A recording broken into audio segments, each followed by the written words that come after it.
Good morning बच्चों। मैं सुनील मौर्य आप लोगों के सामने कक्षा 12 गणित अंशवाल पेपर 2024 का सेट नंबर 2024 324 EX के सलूशन आपको दे रहा हूं, जिनमें हमने 4 वीडियो पहले इसके पहले बना चुके हैं। उनमें सवाल नंबर 5 के अंगातक का हो गया, घातक हो चुका था।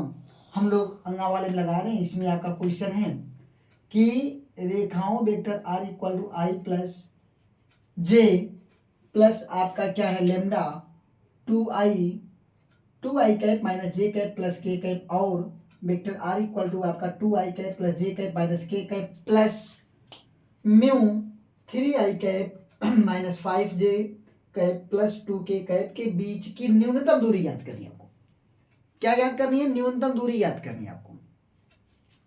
तो इनके बीच की न्यूनतम दूरी आपको ज्ञात करने के लिए आपको ये पता होना चाहिए। आप इसके अगर हम सलूशन की बात करें, ये वेक्टर फॉर्म में दिया गया है।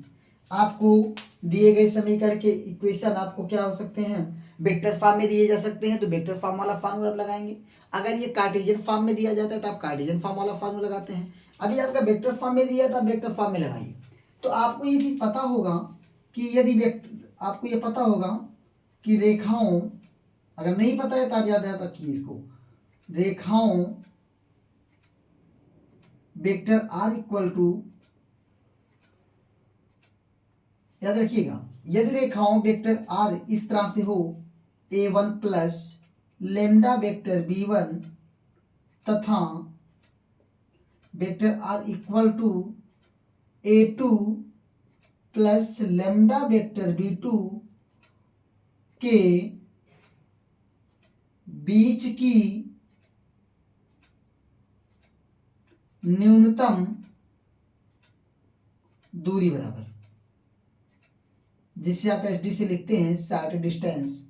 ये आपका जो फार्मूला होता है, यानी अगर आपको दो लाइन इस तरह से मिल जाए कि r equal to a1 plus lambda b1 तथा आपका r equal to a2 plus lambda b2 के रूप में मिल जाए, तो इसका जो शॉर्ट डिस्टेंस होता है वो आपका mod of a2 minus a1 dot product b1 cross b2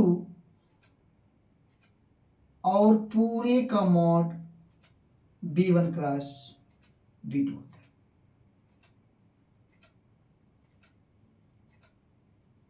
कोई दिक्कत? शॉर्टेज डिस्टेंस की जो फार्मूला है आपको मिला, वो आपका क्या मिला? a2 minus a1 dot b1 cross b2 whole upon mod of b1 cross b2। ये आपका शॉर्टेज डिस्टेंस का क्या होता है बेटा? फार्मूला होता है। अब आप सोचिए, आपको यहाँ पे अगर आप कंपेयर करेंगे तो आपको लेमडा के जस्ट पहले जो लिखा होता है वो आपका कहलाता है a1, लेमडा के बाद मल्टीप्लाई के रूप में जो लिखा होता है वो आपका होता है b1, दूसरे वाले में जो म्यू के पहले होता है वो आपका होता है a2 और म्यू के जस्ट बाद जो होता है वो आपका होता है क्या? b2। तो यहां से अगर आप कंपेयर करें तो इससे आप कंपेयर करेंगे तो a1 इक्वल टू आपको मिल जाएगा बेटा i कैप प्लस आपका j कैप। यहां से आपको b1 इक्वल टू मिल जाएगा 2i कैप माइनस आपका j कैप प्लस आपका k कैप। a2 की बात अगर हम करें तो a2 बराबर आपको मिलेगा 2i कैप प्लस आपका j कैप माइनस आपका k कैप। एंड b2 की वैल्यू अगर हम बात करें तो वेक्टर b2 इक्वल टू आपको जो मिलने वाला है वो आपको मिलने वाला है 3i कैप माइनस आपका 5j कैप और प्लस आपका 2k कैप। तो देखो बेटा, सबसे पहले आपको क्या मिल रहा है? यहाँ पे एसडी निकालने के लिए आपको a2 माइनस a1 चाहिए। क्या चाहिए? तो आप यहाँ से a2 माइनस a1 निकालिए। तो a2 minus a1 equal to यहाँ से आपको मिला 2i कैप प्लस आपका j कैप माइनस आपका k कैप माइनस, इससे आप क्या करेंगे? घटाइए i कैप प्लस आपका j कैप। तो यहां से जब आप घटाएंगे तो यहां से आप देखेंगे ये आपका आया 2i कैप प्लस आपका j कैप माइनस आपका k cap minus i cap minus आपका j कैप। यहां से आपका ये घट जाएगा तो 2i में से एक i घटा तो i कैप जे में से जे घट गया तो 0 आ गया, माइनस आपका केवल कितना बचा, के कैप। ये आपका मिल गया A2 माइनस A1। अब क्या चाहिए, B1 क्रॉस B2 चाहिए। क्या चाहिए, B1 क्रॉस B2। तो क्रॉस प्रोडक्ट निकालने के लिए आपको कौन सा प्रयोग करना पड़ता है, आप दो विधि लगाते हैं, एक डिटर्मिनेंट विधि लगाते हैं, दूसरा आपका क्या होता है कि आप डायरेक्ट गुणा करिए। डायरेक्ट गुणा करने में आपको ये चीज याद होनी चाहिए कि आई क्रॉस आई क्या होता है, जे क्रॉस जे क्या होता है, के क्रॉस के क्या होता है, आई क्रॉस जे, आई क्रॉस के, ये चीजें। तो हम कहेंगे कि आप डिटर्मिनेंट विधि लगा लीजिए तो सबसे आसान पड़ जाएगा। तो यहाँ से आप B1 क्रॉस B2 निकाल लीजिए। B1 cross B2 equal to, अगर आप यहाँ लगाएं डिटर्मिनेंट विधि, तो यहाँ पे आई कैप हो गया, यहाँ पे आपका जे कैप हो गया, यहाँ पे आपका के कैप हो गया। अब इसके बाद यहाँ पे B1 की वैल्यू, यहाँ पे आपका 2 माइनस 1 1, कितना 2 माइनस 1 1। इसके बाद ये आपका 3 माइनस 5 और यहाँ पे आपको मिल गया 2। तो आप मैट्रिक्स को सॉल्व करना यानी डिटर्मिनेंट को आप सॉल्व करना जानते हैं। अगर नहीं जानते तो समझिए कि आपको सबसे पहले इस वाले को उतार लेना है। आई कैप आपने उतार लिया तो ये इन दोनों का क्या करिए, आप गुणा करिए। इस वाले को आई जिसमें है, जिस रो और जिस कॉलम में, उस रो और उस कॉलम को आप भूल जाइए। उसके बाद जो बचा हुआ है उसी को आप पूरा का पूरा ऐसे ले लीजिए। तो ये ना समझ में आता, पूरा ऐसे ले लीजिए। -1 मिला 1 मिला, -5 मिला 2 मिला। फिर इसके बाद दूसरा वाला आप -j ले लीजिए। ये आपका प्लस माइनस प्लस ऐसे चलता है। तो आप जे को उतारें। फिर इसके बाद अब जे इसका इस रो कॉलम में, ये आपका ये कॉलम है, ये आपका रो है। तो बचा कौन, 2 1 3 2, कितना मिला 2 1 3 2। फिर आपका प्लस के कैप मिला। तो के कैप में आप देखेंगे 2 माइनस 1 2 माइनस 1 3 और -5 आपको मिल गया। अब जब ये चीज आपको मिल गया तो यहां से आप क्या करिए, इसको माइनस आई। अब इसके बारे में आप जानते हैं, इसका इसमें मल्टीप्लाई, तो 2 1 कम 2 -2, बीच में माइनस का चिन्ह होता है तो यहाँ भी 5 1 कम 5, तो माइनस माइनस प्लस, तो यहाँ पे +5 हो गया। माइनस आपका जे कैप आया। यहाँ पे आप देखेंगे 2 दूना आपको 4 आया, 3 1 कम 3 -3 आया। प्लस आपका बेटा के कैप आया, इसका उड़ा करेंगे तो -5 दूना 10, इसका 3 1 कम 3 और यहाँ पे आ गया +3। यहाँ से अगर हम बात करें तो B1 cross B2 equal to आपको जो मिला, B1 क्रॉस B2 आपको जो मिला वो आपको मिला, इसमें से घट जाएगा तो 3i मिला, 3i कैप। यहाँ से घटा तो आपका -j कैप मिला, यहाँ से आपके घटा तो माइनस आपका 7k कैप मिला। अब देखिए B1 क्रॉस B2 मिल गया। इसका आपको क्या निकालना, मॉड निकालना है। तो आप पहले अब इसका मॉडुलस भी यहाँ पे निकाल लीजिए, मॉड ऑफ। अब देखिए एक मिनट, आपको जब A2 माइनस A1 मिल गया डॉट B1 क्रॉस B2, तो पहले आपने क्या किया, A2 माइनस A1 निकाला, तो आपने A2 माइनस A1 निकाल लिया भाई। A2 माइनस A1 आपको क्या मिला, -i plus j mill, i minus k मिल गया। फिर आपने B1 क्रॉस B2 निकाल लिया, तो B1 क्रॉस B2 आपको क्या मिला, यहाँ से आपका 3i cap -j cap -7 cap मिल गया। ये मॉड आपको बता रहा है कि अगर नेगेटिव भी वैल्यू आए तो उसको क्या कर लीजिए, पॉजिटिव कर लीजिएगा। अब आपको क्या चाहिए, A2 minus A1 into B dot, यानी डॉट प्रोडक्ट है भाई, B1 क्रॉस B2। तो B1 क्रॉस B2 मिल गया, A2 माइनस A1 मिल गया।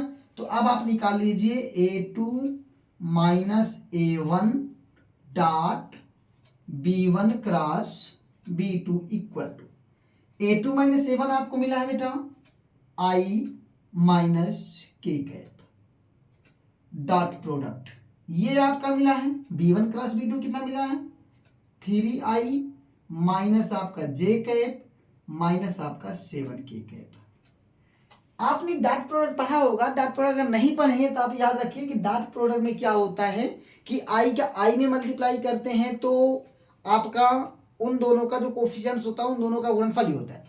लेकिन आई का जे में करेंगे, आई का के में करेंगे, जे का के में करेंगे तो उनका गुणनफल 0 मिलता है। इसलिए डॉट प्रोडक्ट में आप आई का केवल आई वाले में कर लीजिए, जे का जे में कर लीजिए, के का के में कर लीजिए, तो जो वैल्यू आए वो आप ले लीजिए। तो आई का इसमें करेंगे तो 3 1 कम 3, यहाँ पे 3 ले लीजिए। फिर आप इसका इसमें करेंगे तो आई का जे में करोगे 0, आई का के में करोगे फिर 0, के का आई में करोगे फिर 0, के का जे में करोगे फिर 0, इसका इसमें करेंगे तो माइनस माइनस प्लस 7 एकम 7। इसका मतलब यहाँ पे आपको मिल गया 10। कितना मिल गया? 10 मिल गया। अब आपको क्या चाहिए? Mod of b1 cross b2। इसका आप मॉडल लेंगे तो b1 क्रॉस b2 का जब आप मॉडल लेंगे तो आपको मिल जाएगा बेटा स्क्वायर रूट ऑफ 3 का स्क्वायर प्लस आपका -1 का स्क्वायर प्लस आपका -7 का स्क्वायर। तो यहाँ से आपको मिला 3 3 9 प्लस 1 प्लस आया 49।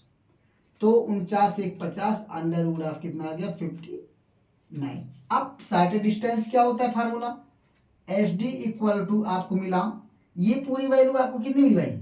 इनका डिटरमिनेंट निकाल लिया आपने तो 10 मिला और 10 बटा कितना आ गया? ये स्क्वायर रूट ऑफ 59। ये आपका मिला दिए गए रेखाओं के बीच की शॉर्टेड डिस्टेंस। शॉर्टेड डिस्टेंस कितना हो गया? 10 अपॉन स्क्वायर रूट ऑफ 59। ये आपका सवाल नंबर लग गया। अब इसके बाद आपका सवाल नंबर 6 पे चलते हैं। ठीक है,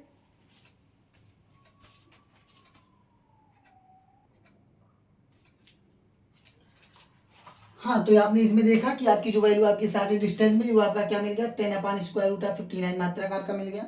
अब हम लोग छठवें सवाल पे चलते हैं। छठे का खंड कहता है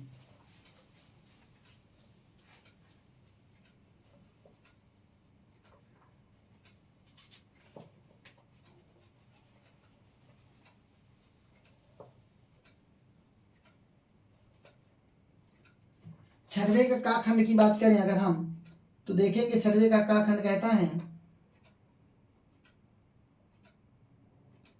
आपके पास अनसॉल्व होना चाहिए। इसमें कह रहा है ऐसी दो धन संख्याओं को याद कीजिए। कौन संख्याएं? धन संख्याएं जिनका योगफल 15 है और जिनके वर्गों का योगफल न्यूनतम है। तो बेटा आपको क्या चाहिए? कह रहा है कि ऐसी दो संख्याएं आपको याद करनी है, वो भी धनात्मक हो, जिनका योगफल की अगर हम बात करें तो उन दोनों को जोड़ दे तो 15 मिल जाएगा और उनके वर्गों का जो योगफल होगा वो आपका क्या होगा? न्यूनतम होगा, यानी मिनिमम होगा, मैक्सिमम नहीं होगा। अब आपको ये पहले पता होना चाहिए कि ये किस चैप्टर का सवाल है। ये सवाल जो आपको मिला है ये सवाल आपका है एप्लीकेशन ऑफ डेरिवेटिव्स, जिससे आप कहेंगे अवकलन के अनुप्रयोग। अवकलन के अनुप्रयोग में एक टॉपिक है मैक्सिमा एंड मिनिमम, यानी उच्चिष्ट और निम्निष्ट। उच्चिष्ट और निम्निष्ट के ये सवाल है। इसमें इसने कहा क्या?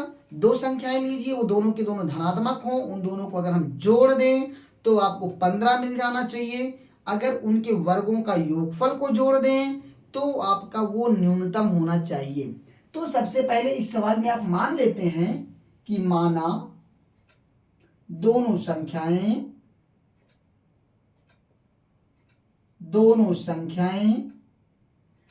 x तथा y हैं और इनके वर्गों का योगफल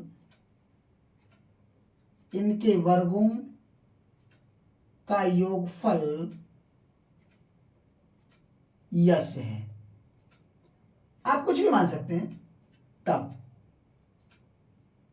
इसने कहा प्रश्नानुसार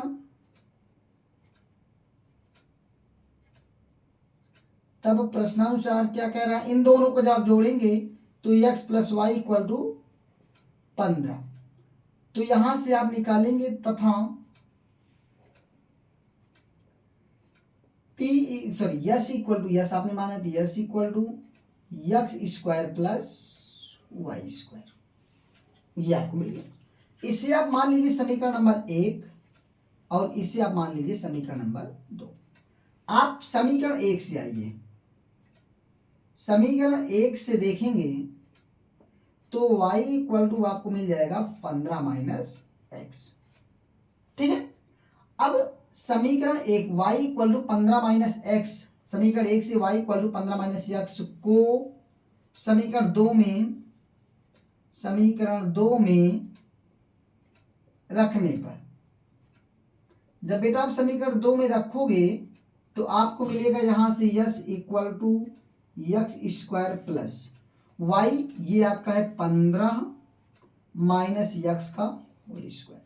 वाई की जगह कितना है? 15 माइनस एक्स, तो 15 माइनस एक्स का होल स्क्वायर कर लीजिए। अब ये चीज कर लेने के बाद चूंकि मैक्सिमम मिनिमा की कहानी क्या होती है कि सबसे पहले जो फंक्शंस आपको मिल जाते हैं, जो फलन आपको मिल जाते हैं, उसका आप 2 टाइम्स डेरिवेटिव करते हैं, सबसे पहले टाइम्स फिर आप second order. First order derivative अगर हम करते हैं तो यहां से आपका क्या हो जाता है, ds अपान dx, x के रिस्पेक्ट में आप क्या कर रहे हो, इसका डेरिवेटिव कर रहे हो। तो ये आपका इसका मतलब dx ऑफ आपका मिलने वाला है एक्स स्क्वायर, सॉरी एक मिनट,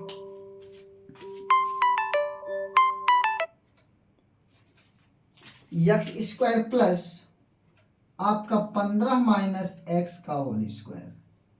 तो यहां से बेटा आपका होगा D D x of X square plus D D x of 15 minus X का होल स्क्वायर। इसका जब आप डेरिवेटिव करेंगे बेटा तो आपको मिल जाएगा 2x। इसका जब आप डेरिवेटिव करेंगे तो सबसे पहले आपको फार्मूला वही लगेगा, 2 इंटू 15 माइनस एक्स, 2 में से 1 घट जाएगा, एक ही बचेगा, फिर आपका डी डी एक्स। अब जिसे आप x समझ रहे हो, x ना हो के क्या है भाई 15 माइनस एक्स, इसका एक बार फिर डेरिवेटिव होगा। तो यहाँ से आपका डी एस अपान आपका डी एक्स हुआ, ये आपका आया 2x प्लस आपका यहाँ से आपका 2 इंटू 15 माइनस एक्स, और 15 का आपने किया तो 0, x का किया तो यहाँ पे आपका 0 माइनस 1 आया। यहाँ से आपका D S upon D X equal to आपको मिला 2x प्लस, यानी यहाँ पे आपका माइनस 15 दूना 30 और प्लस आपका हो गया 2x। ये मिल जाने के बाद इसका मतलब आपको यहां से मिल गया बेटा ds upon dx equal to 2 2 4 यानी 4x माइनस आपका हो गया 30। यहाँ पे आप लिखेंगे उच्चिष्ट और निम्निष्ट, उच्चिष्ट या निम्निष्ट के लिए, निम्निष्ट के लिए ds upon dx equal to आप 0 करते हैं। क्या करते हैं भाई, 0 करते हैं।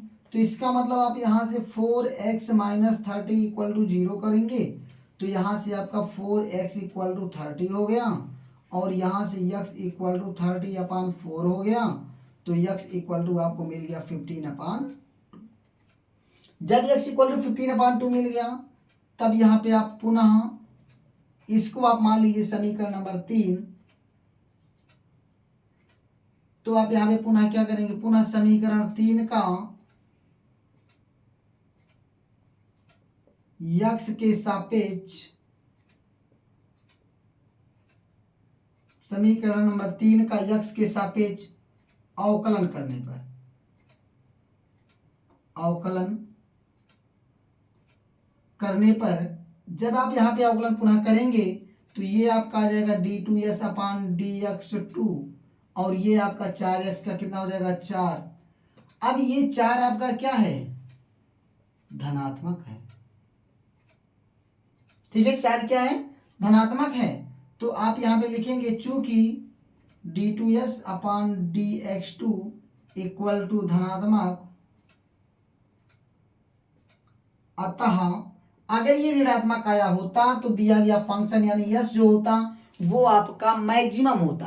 अगर आपका यहाँ पे प्लस आ गया तो अतः S equal to X square plus 15 minus X का होल स्क्वायर न्यूनतम होगा। क्या होगा, न्यूनतम होगा, ठीक है, ये कंफर्म हो गया।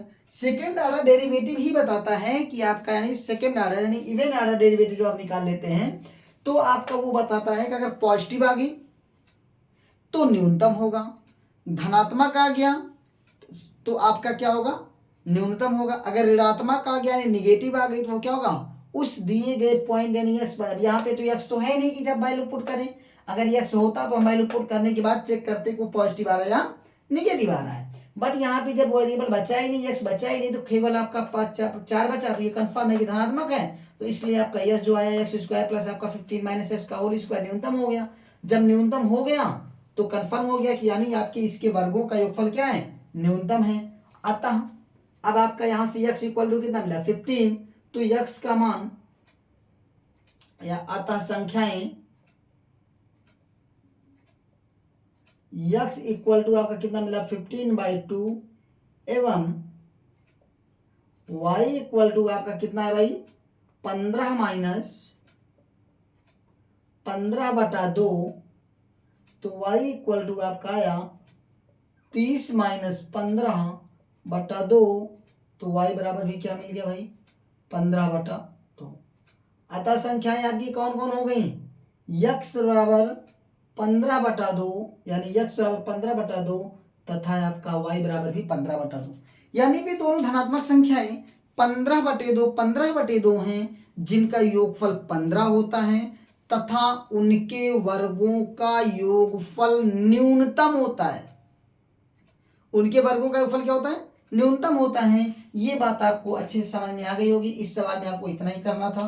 पहले आप दो संख्याएं मान लेते हैं, एक x एक y मान लिया आपने, फिर इनके वर्गों का योगफल भी कोई एक संख्या मान सकते हैं, कोई भी अक्षर आप मान लीजिए। तो आपने x प्लस वाई उसने कहा था कि x प्लस वाई दोनों को जोड़ोगे तो 15 मिलेगा। उनके वर्गों का योगफल आपने बताया है कि उनके वर्गों का योगफल आपका यस है, तो यस इक्वल टू आपका x square plus Y square आ गया।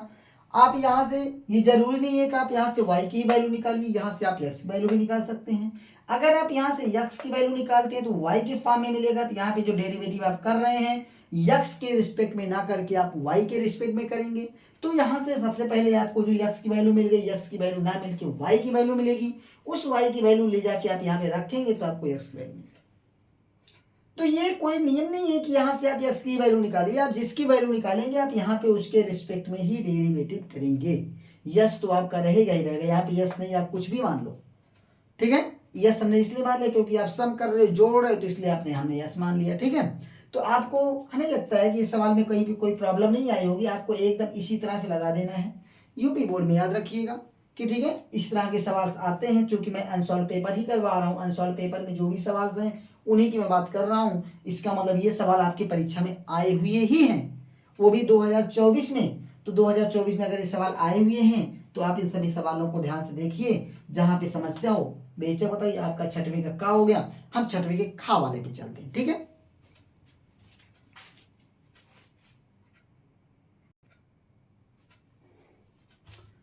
हाँ तो छठवीं की खा सवाल में खा खंड में कह रहा है कि आपको वृत्त x square plus Y square equal to A square का क्षेत्रफल ज्ञात कीजिए। क्या दिया गया है, वृत्त आपको दिया गया, वो भी x square plus Y square equal to आपका ए स्क्वायर का क्षेत्रफल आपको ज्ञात करना है। क्षेत्रफल क्या है। अब ये आप सोच रहे होंगे कि ये सर किस चैप्टर का सवाल आ गया, ये भी उसी चैप्टर का भाई, ये आपका जो है समाकलन के अनुप्रयोग का है, ठीक है, एप्लीकेशन ऑफ इंटीग्रेशन। इसके पहले वाला सवाल आपने क्या पढ़ा था, एप्लीकेशन ऑफ डेरिवेटिव का। ये आपका सवाल है integration of, application of integration का है, जिससे आप समाकलन के अनुप्रयोग कहेंगे। समाकलन के अनुप्रयोग में यहीं से आपको समाकलन के अनुप्रयोग द्वारा ही आप इसे सिद्ध कर पाते हैं। आपको वैसे भी वृत्त का पता है कि अगर किसी वृत्त की त्रिज्या r हो तो उसका एरिया क्या होता है, पाई r स्क्वायर।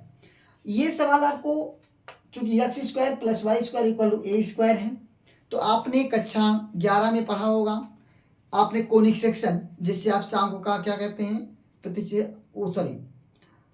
कोनिक सेक्शन में आपने पढ़ा था, पेयर ऑफ स्ट्रेट लाइन पढ़ा होगा, फिर आपने सर्किल पढ़ा होगा, सर्किल के बाद पैराबोला पढ़ा होगा, पैराबोला के बाद इलिप्स पढ़ा होगा, इलिप्स में हाइपरबोला पढ़ा होगा। ये सारी चीजें, हाइपरबोला के बाद आपका रेक्टेंगुलर हाइपरबोला आ जाता है।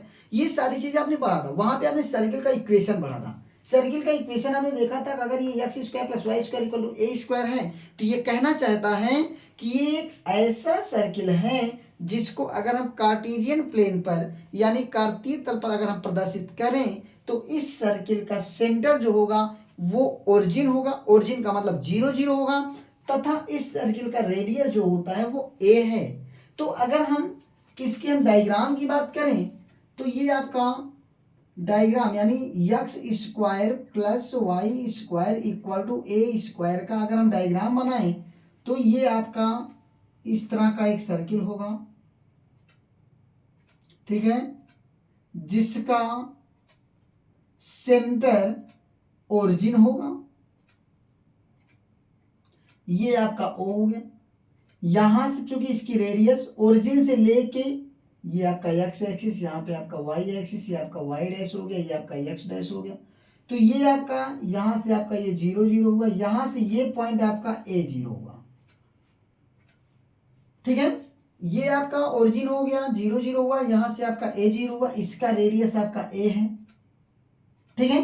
तब आपको क्या निकालना है, इसका एरिया निकालना है। तो पहले आपको इसको फंक्शन बनाना पड़ेगा। अभी ये फंक्शन नहीं है, क्योंकि हम किसी भी चीज का डेरिवेटिव या इंटीग्रेशन जो करते हैं वो एक फंक्शन का करते हैं, और ये फंक्शन इसलिए नहीं है क्योंकि यहाँ पे आप एक्स के कई वैल्यू रख दीजिए तो वाई के कई वैल्यू मिल जाएगी। 2x के लिए आपकी एक ही वाई की वैल्यू मिल जा रही है, यानी वाई के कई वैल्यू, इसलिए आपका यहाँ पे आपका क्वाड्रेटिक ये भी एक्स में भी है, ये भी वाई में है। तो आपको यहाँ से सबसे पहले आपको क्या करना होगा, वाई स्क्वायर इक्वल टू आपको A square minus X square.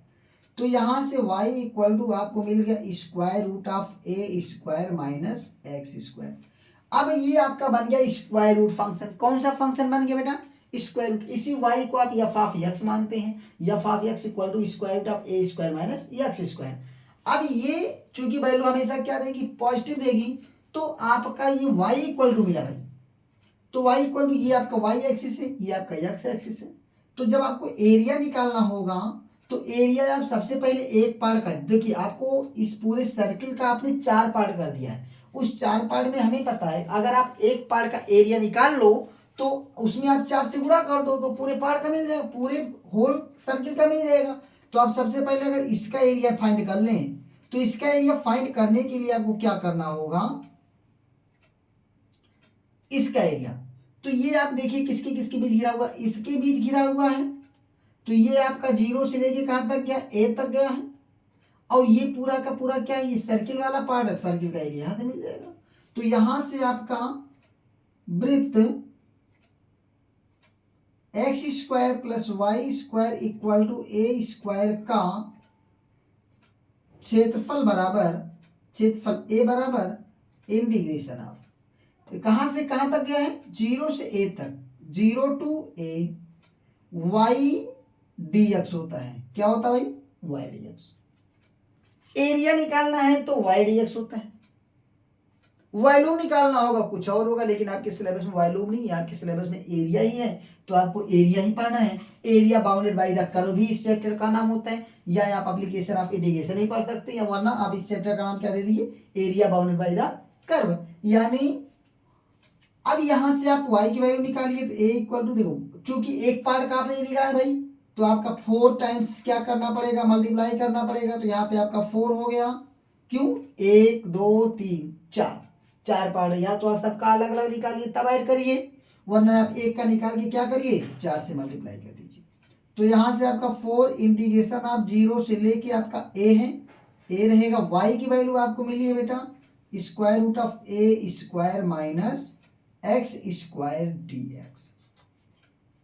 ठीक है, इतनी बात अगर आपको समझ में आ गई तो इसका बेटा वैसे तो डायरेक्ट फार्मूला भी होता है, लेकिन अगर आपको फार्मूला नहीं याद है तो हम आपको अभी यहाँ पे डायरेक्ट फार्मूला पे नहीं रखेंगे।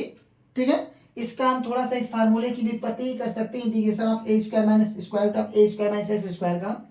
आपको 9 फार्मूले मिलते हैं, उन 9 को बहुत अच्छे से आपको याद कर लेना चाहिए। 1/a square plus X square, 1/a square minus X square, A 1/x square minus A square. इसके बाद इन सभी को स्क्वायर रूट में बदल दीजिए, यानी square root of A square minus X square, square root of A square plus X square, square root of X square minus A square. इसके बाद फिर आपको 3 और मिलते हैं, square root of A square plus X square, square root of A square minus X square, square root of X square minus A square. ये 9 फार्मूले बहुत अच्छे से आपको याद हो जाना चाहिए, क्योंकि इस पे आपके बहुत सारे सवाल, मैक्सिमम सवाल लग जाते हैं डायरेक्ट। अभी जैसे ये आपको फार्मूला डायरेक्ट पता होता है, डायरेक्ट लगा सकते हैं, लेकिन अभी हम यहाँ पे फार्मूला डायरेक्ट नहीं निकालेंगे, यहाँ से हम इसका फार्मूला निकाल सकते हैं। कैसे, क्या फार्मूला होगा इसका हम इंडिकेट करेंगे। तो यहाँ पे सबसे पहले ऐसे जब सवाल आए तो प्रतिस्थापित कीजिए और मान लीजिए कि माना x इक्वल टू आपको a साइन थीटा। बेटा जब आपका वेरिएबल घट रहा हो तो आप a साइन थीटा में लिखते हैं, अगर ये दोनों ऐड हो रहे हैं तो a tan थीटा मानते हैं, अगर वेरिएबल में से घट रहा है तो x की जगह पे आप सेक मान लेते हैं। ये प्रतिस्थापन जब आपके ऐसे सवाल आएंगे तो हम फिर बताएंगे आपको। ठीक है, और आपने चूंकि पढ़ा है तो ये आपको पता होगा। इसका या दोनों साइड में आप डेरिवेटिव करिए तो इसका डेरिवेटिव आपका dx हो गया, ए का ए रहेगा, साइन थीटा का आपको कॉस थीटा आया और यहाँ पे आपका आ गया डी थीटा। अब इसमें आपका देखेंगे x की जगह पे पहले ये जो वैल्यू लिमिट लिखी है वो x की वैल्यू लिखी है, लेकिन अब यहाँ पे आपका जो मिलने वाला है वो थीटा के रूप में मिलने वाला है। तो यहाँ से आप थीटा की वैल्यू निकालेंगे, तो अगर यहाँ पे यदि x बराबर 0 तो थीटा बराबर क्या होगा भाई 0। कैसे, यहाँ पे 0 रखोगे, a से आप 0 में भाग दोगे तो 0 आएगा। अब बताओ साइन कितने अंश का मान 0 होता है, तो साइन 0 अंश का मान 0 होता है। फिर तथा यहाँ पे x बराबर जब आप a रखोगे, तो यहाँ पे जब x बराबर a रखोगे, a में से a बटे a बराबर 1, तो साइन कितने अंश का मान 1, तो थीटा बराबर पाई बाई 2। अब ये वैल्यू आप क्या करेंगे, यहाँ पे लाके पुट कर देंगे, तो यहाँ से आपको a इक्वल टू मिल गया 4 integration of 0 to pi by 2, यहाँ पे स्क्वायर रूट ऑफ a स्क्वायर की जगह पे आपका a स्क्वायर माइनस यहाँ पे आपका a square sine square theta, dx की जगह पे आपको मिला है a cos theta D theta. ठीक है, a cos theta D theta. अब आप यहां से क्या करेंगे, यहां से आपका a इक्वल टू मिला 4 integration of 0 to pi by 2 आया आपका। यहां से देखेंगे a स्क्वायर इसमें से कॉमन है, तो a स्क्वायर आप common square root of a square जब आप कॉमन ले लेंगे तो 1 माइनस आपका यहाँ पे साइन स्क्वायर थीटा हो गया, और यहाँ से आपका a cos theta D theta.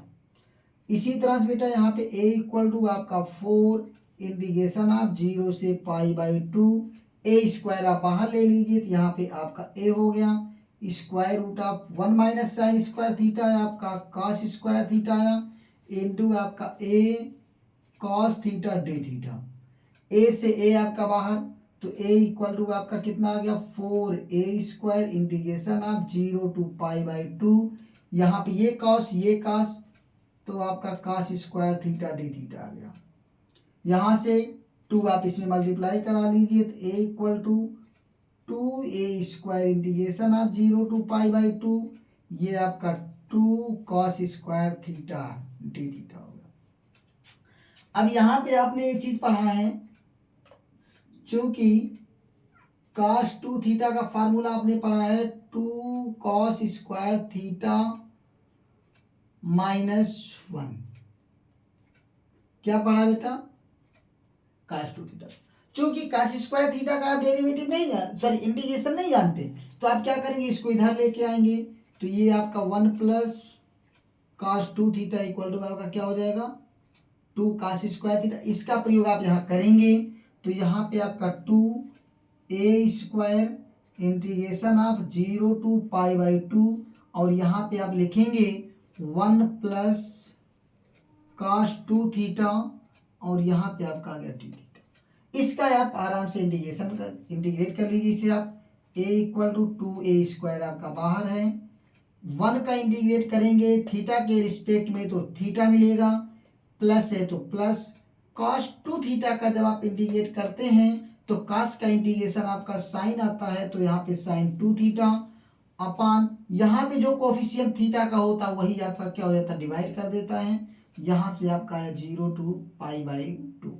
अब ये वैल्यू आप क्या करेंगे, यहाँ पे रखेंगे, तो यहाँ से आपका मिला 2a स्क्वायर, जब आप अपर लिमिट रखेंगे तो अपर लिमिट रखिए पाई बाई 2 प्लस यहाँ पे आपका sine 2 into pi by 2 upon 2 minus, ये आप 0 रखेंगे थीटा की जगह पे 0, फिर माइनस साइन 2 इंटू 0 अपान 2।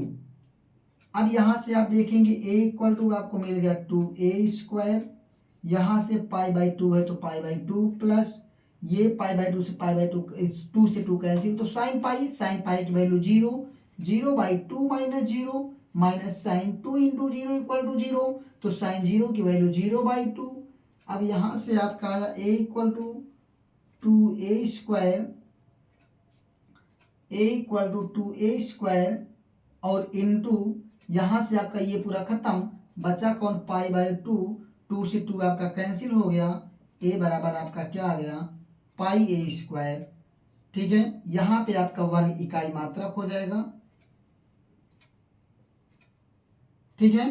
तो यहां से आपका अतः आप क्या कह सकते हैं, अतः वृत्त का जो समीकरण आया, सॉरी वृत्त X square plus Y square equal to A square का जो क्षेत्रफल आया वो आपका पाई ए स्क्वायर वर्ग इकाई आया।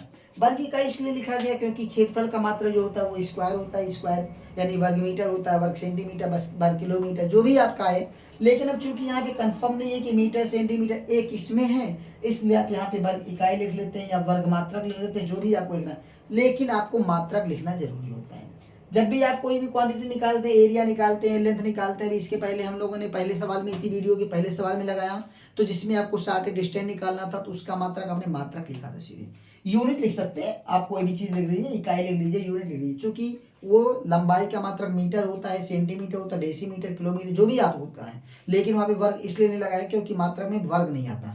लेकिन जब भी आपका एरिया की बात किया जाएगा, एरिया में आपका वर्ग आता है। अगर आयतन की बात किया जाता है, वॉल्यूम की बात किया जाता है, तो वहाँ पे घन इकाई हम लिखते हैं, ठीक है। ये चीज आपको याद रखना है। ये आपका हो गया सवाल नंबर खा भी हो गया, 3 सवाल आपको हो गए, ठीक है। हम लोग गा को देखते हैं।